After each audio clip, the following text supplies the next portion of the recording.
pour éviter la désinformation, quelques petits conseils. Vérifiez la source, regardez qui a écrit l'info que vous lisez, et est-ce que la personne ou cet organisme est digne de confiance. Et vous pouvez aussi aller sur le Décodex, Hoaxbuster, Check News, Les Observateurs, Vrai ou Fake. Ce sont tous des sites qui recensent les fake news, les rumeurs. Comparez, variez les sources, regardez ce que les autres médias disent sur un sujet. Si aucun journal, aucune chaîne de télé, aucune radio n'a parlé d'une info, eh bien c'est probablement qu'elle est fausse.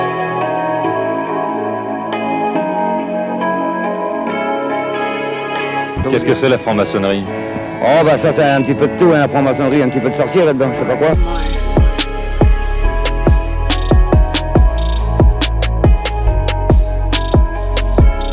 La cérémonie du 30e degré de Chevalier Kadosh fait référence à 3 crânes sur lesquels sont posées 3 couronnes. La couronne royale, une couronne de laurier et la tiare papale. Eh bien, le candidat au 30e degré, celui qui va devenir Chevalier Kadosh, fait le geste de poignarder 2 de ces couronnes. Il s'agit de la couronne royale et de la tiare papale.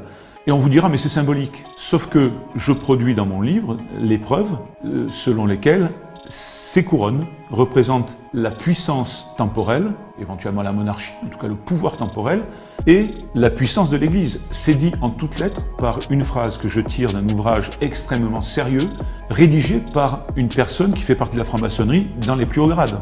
Évidemment, si vous ne cherchez pas, vous ne trouvez pas. Et la couronne du milieu, c'est celle qui est la couronne portée prétendument par Jacques de Molay, le fameux chef des Templiers, qui est une couronne de laurier, mais qu'on trouve au 4e degré sans qu'il soit fait référence aux Templiers à cet instant de la progression initiatique. Et on vous dit, dans le rituel, vous expliquez, ce sont des phrases qui sont toutes faites, vous expliquez, vous portez cette couronne de laurier parce que, en quelque sorte, vous avez conscience de votre devoir. Quel est-il ce devoir ? Je l'explique très clairement avec, je pense, une foule de références et une analyse bien entendu qui m'est personnelle mais qui est confirmée par ces références. La franc-maçonnerie combat l'Église.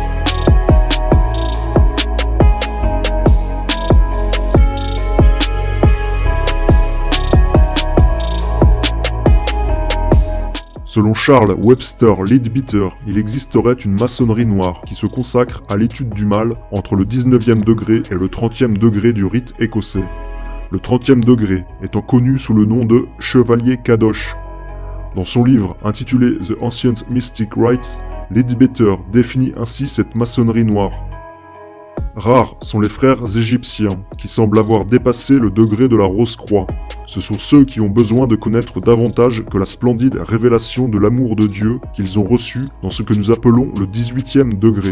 Mais pour ceux qui ressentent qu'il y a encore beaucoup plus à apprendre de la nature de Dieu et qui souhaitent ardemment comprendre le sens du mal et de la souffrance ainsi que sa relation avec le plan divin, le prototype d'une maçonnerie noire existe.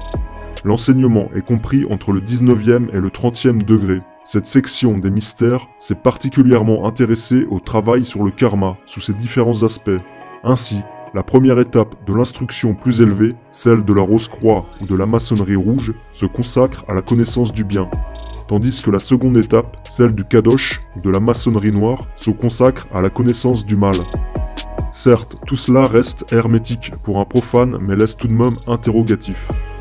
Dans son livre « La conjuration antichrétienne », Monseigneur Henri Delassus déclare que certaines sections des chevaliers Kadosh rendent un culte à Eblis, aussi nommé Iblis, qui en Orient est le nom du démon, le Shaitan. Dans son Encyclopedia of Freemasonry, Albert Mackay explique que la doctrine Kadosh représente les persécutions qu'ont subies les chevaliers templiers. Il écrit « Les chevaliers Kadosh modernes sont les anciens chevaliers templiers et que le constructeur du temple de Salomon est aujourd'hui remplacé par Jacques de Molay, le grand maître templier martyr. Il est à noter que l'ordre des templiers auquel se réfère cette maçonnerie noire avec la doctrine Kadosh pratiquait des rituels sataniques. Eliphas Lévy a écrit dans son livre « Histoire de la magie » « Les templiers avaient 2 doctrines, une cachée et réservée aux maîtres, c'était celle du johannisme. L'autre, publique, c'était celle de la doctrine catholique romaine. Ils trompaient ainsi les adversaires qu'ils aspiraient à supplanter. Le johannisme des adeptes était la cabale des gnostiques, dégénérée bientôt en un panthéisme mystique, poussé jusqu'à l'idolâtrie de la nature et la haine de tout dogme révélé. Ils en vinrent ainsi jusqu'à reconnaître le symbolisme panthéistique des grands maîtres en magie noire, et, pour mieux se détacher de l'obéissance à la religion qui d'avance les condamnait, Ils rendirent les honneurs divins à l'idole monstrueuse du Baphomet, comme jadis les tribus dissidentes avaient adoré les veaux d'or de Dan et de Bethel. La maçonnerie noire nourrit donc une vengeance contre les persécuteurs des chevaliers templiers, c'est-à-dire l'Église catholique. Dans son livre The Ancient Mystic Rites, Leadbeater écrit que la tradition de la vengeance contre le roi exécrable, le pape et le traître s'est transmise à travers les âges et est intimement liée à la tradition égyptienne correspondant à notre maçonnerie noire qui aboutit à ce que nous appelons aujourd'hui le 30e degré. La maçonnerie noire, avec les chevaliers Kadosh, les Templiers modernes, a donc travaillé ardemment à la destruction du royaume de France et de son Église. La lutte occulte de la franc-maçonnerie contre le roi et l'Église catholique est expliquée en détail dans l'excellent ouvrage de Monseigneur Henri Delassue, intitulé « La conjuration antichrétienne ». Le franc-maçon fait chevalier Kadosh est donc fermement anti-catholique, et la vengeance est un point central dans ce grade initiatique maçonnique. Lorsque le chevalier Kadosh a prononcé son serment, on lui met le poignard en main et l'on dépose à ses pieds un crucifix. Puis, le très grand lui dit « Foule aux pieds cette image de la superstition, brise-la ». S'il ne le fait pas, afin de ne rien faire deviner, on applaudit, et le très grand lui adresse un discours sur sa piété. On le reçoit alors sans lui révéler les grands secrets.